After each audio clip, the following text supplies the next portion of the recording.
Hello guys, welcome to Redditor's Revenge. Here we post amazing revenge stories daily. And if you want more content like this, please do subscribe to the channel and stay tuned with us. Moving to our today's first story, about a heartless father who sold his kid in exchange for substances. But somehow OP ends up getting into safe hands, and years later OP got a chance to take his revenge. So he exchanged his father's whole gang for a quick $100,000 with the FBI. Now story. Yes, mother, I said into the phone while I looked through some documents my assistant had just dropped off in my office. I'm eating well, and I'm taking care of myself. I'll come to visit you and Dad over the weekend, okay? Take care of yourself. Tell Dad I love him. Bye. It was a normal day at the office. I had come to the office early, get some work done, then headed off to the court. It was nearing afternoon, and I had just gotten back from winning my latest case. I was pretty sure I was due for a raise soon, considering my recent performance in court and my overall stats. At 31, I was at an incredible place in my life. I was an excellent lawyer, if I do say so myself, with a healthy work-life balance and two incredible parents to whom I owed all my success, and I was extremely successful. I had a staggeringly high net worth and had paid off my parents' mortgage last year. I had also managed to convince both of them to seek retirement, telling them that I would take care of all of their needs from now, and that all they needed to do was relax and enjoy life. They deserved it.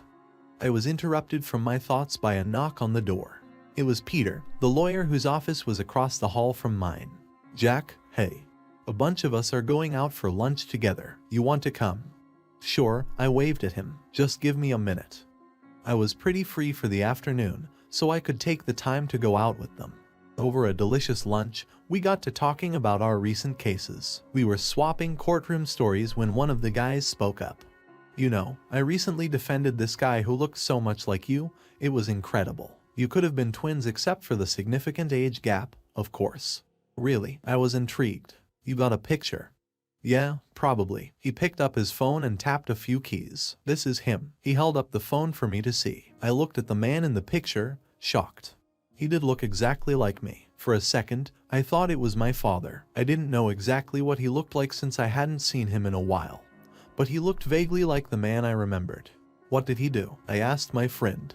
Him? Oh, some drug charges, some cartel business. With a sheet of priors that long, I didn't have much hope, but money's money, I guess. We lost the case, badly. Hey, can I have that picture? I just want to check something. Could you WhatsApp it to me? Sure, he sent it over. I was upset the rest of the day. Could it be, after all these years, could I have come across my biological father? So, I was adopted by my parents. I'm originally from Mexico and lived the first few years of my life in a small town just on the other side of the border. We lived in extreme poverty, and as it happens, my father joined one of those vicious drug cartels that operate across the border. He would traffic guns and drugs to the US and would live off of the money that he got. My biological mom, from what I could remember, was a kind woman who was almost always sick. I still had distant memories of my father leaving for long periods of time, probably during drug runs, and leaving me with my mother. We lived in terrible conditions and couldn't afford to move somewhere better. Due to the bad living conditions, my mother passed away due to tuberculosis. We couldn't afford to have her treated. After her death, I got sick, too. There wasn't enough food for us, and there was no clean drinking water or proper sewage system where I lived. My father had decided to smuggle us across the border permanently so that we could live in the US. It had taken 2 months to get to the proper town from where we had set off, as we crossed a lot of the way on foot. After getting to the US, my father found out that life wasn't the bed of roses this side of the border as he had originally thought.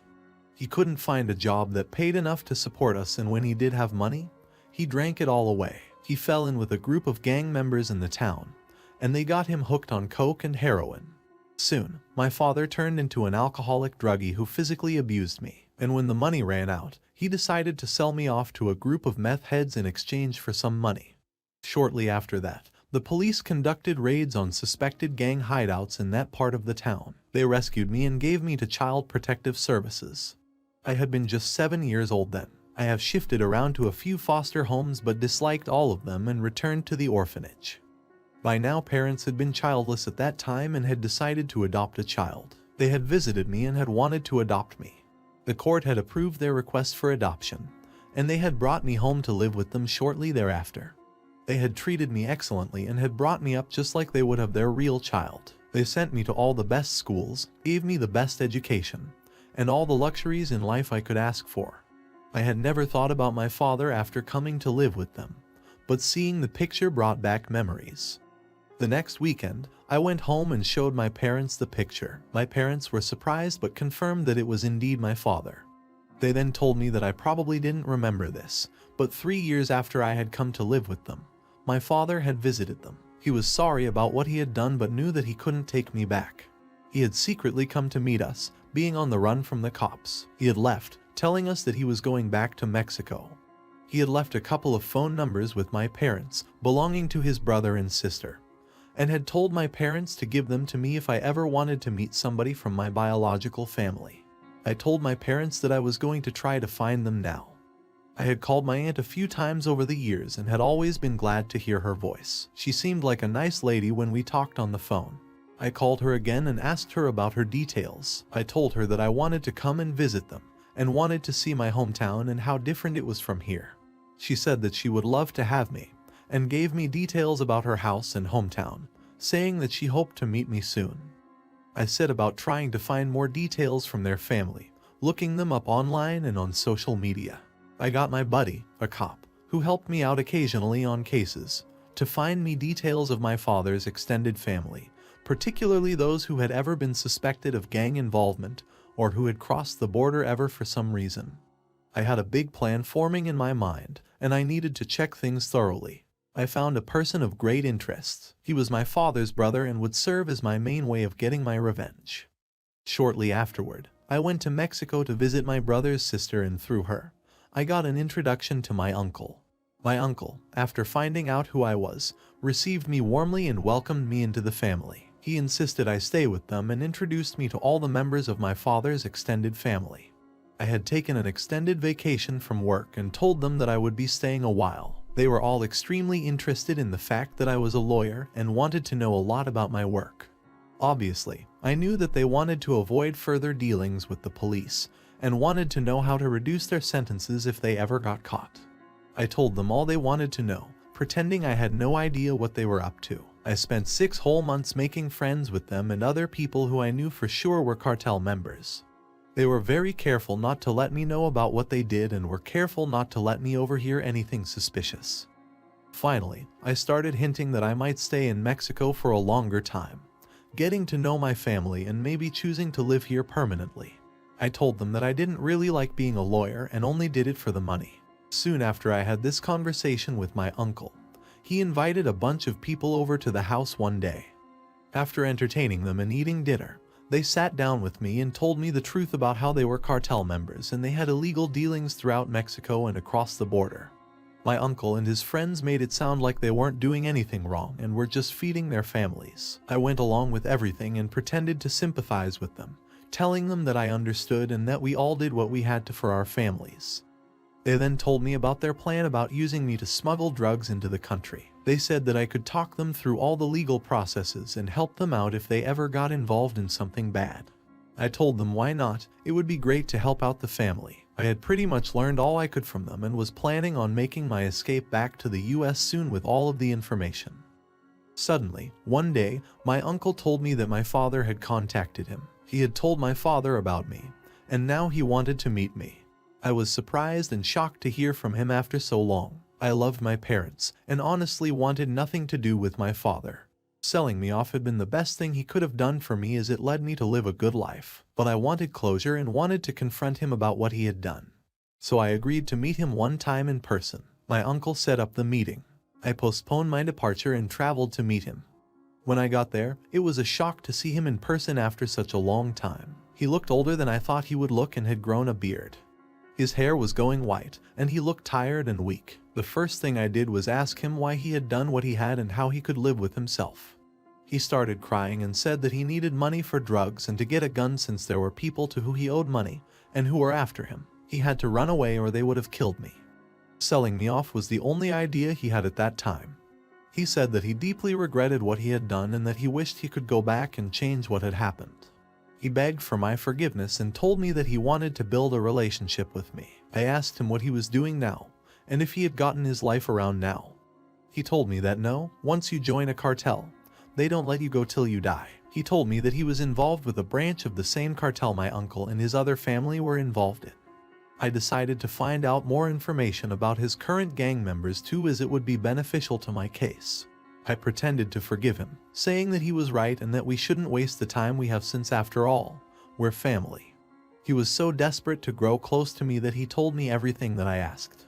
I asked him about his life now, his friends, how they do business, and the routes and supply depots that the drugs and guns were stored in, all under the pretense of wanting to know more about him and his life. I documented every detail that he told me about on my laptop, and even got video recordings of him confessing to drug runs that he had been involved in and the names of other members of the group.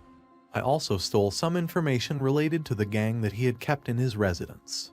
After promising him that I would stay in touch, I caught a flight back to my uncle's house and told him that I was ready to start working with him. Per his instructions, I smuggled a small number of drugs across the border and went to the drop point. My uncle had also told me about a rival cartel operating in the same area, and had told me to be careful that they didn't spot me, as they were incredibly dangerous and had been enemies of my uncle's cartel for generations. During the drop-off, I carefully recorded everything through a secret camera that I had smuggled in with me. I got video recordings of gang members' faces and voices and the inside of their secret warehouse. After this, I went straight home and contacted the police. I was well connected and knew plenty of cops from my time as a lawyer. I told them everything that I had experienced. They immediately put me in touch with the D and FBI, who took me to a secret safe house. I made a deal with them, saying that I would hand over the evidence in exchange for a reward. They agreed and asked me to bring in the enemy cartel too. I agreed. I contacted them anonymously and tipped them off about the location of the warehouse I had been to, telling them that it belonged to their enemies. A few days later, they attempted to attack the warehouse. The FBI caught them all and took them in custody. Afterward, I handed them all the evidence I had, along with the names, ages, and appearances of everyone I had met during my time in Mexico, including my father. They worked with the Mexican government to bring everyone down. My information about their hideouts and secret places proved valuable in bringing them in. Soon after, I was told that they had apprehended my father while he had been trying to cross the border, and that they were going to throw him into a federal prison after a quick trial. As a bonus, I got to be one of the lawyers on the team that prosecuted the gang members, and I loved every second of it. It was amazing how one decision had made me end up on this side of the time rather than the one my old family was on. My father asked to see me once during the trial. He broke down, saying that he had trusted me. I hardened my heart, telling him that this was payback for what he had done to his own son. He got sentenced to life in prison, and soon after, I was told that he got beaten to death in prison by another cartel member. As for me, I took the $100,000 reward that the feds gave me and took my parents on a long overdue vacation for some peace and relaxation. Now, here is the end of our today's story. I hope you enjoyed it, and let me know your opinion about this story in the comments section. I would love to read them. So before leaving, please hit the like button and do subscribe to the channel to stay tuned with us for more awesome stories.